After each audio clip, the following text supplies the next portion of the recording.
All right, here's the next phase of my project. I got the new oil pump installed with the pickup tube that came with it. It's the Cobra oil pump and pickup. It's like 85 bucks online. Not too expensive. Matches the one that was on the car before when the car had some catastrophic failure. I just thought, I got the old one opened up.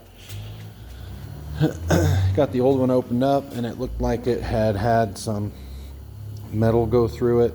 You can see a little bit of grooving in there. So I figured it wasn't worth it. The gearing had some nicks in it.